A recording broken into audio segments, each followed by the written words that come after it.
Zdravo, djeco! Idemo letjeti od cvijeta do cvijeta s malom pčelom i učiti boje. Crvena, žuta,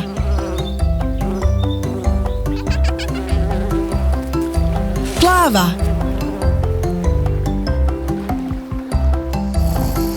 zelena,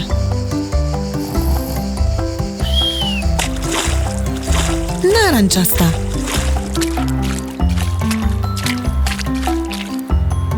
ljubičasta,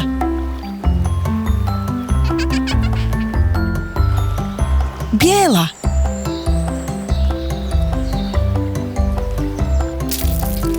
crna,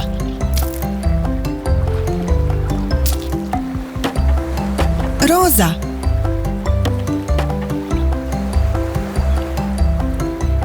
svjetlo plava,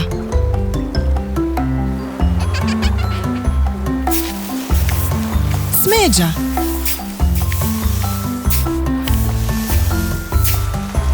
siva,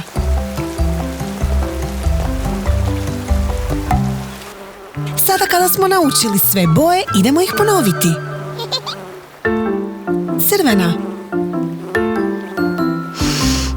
žuta, plava, zelena,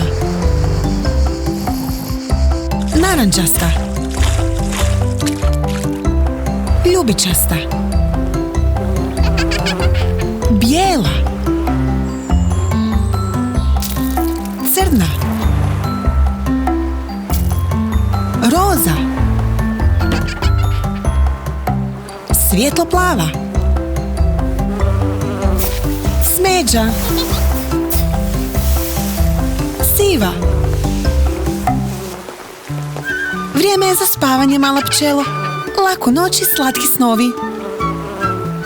S Bogom!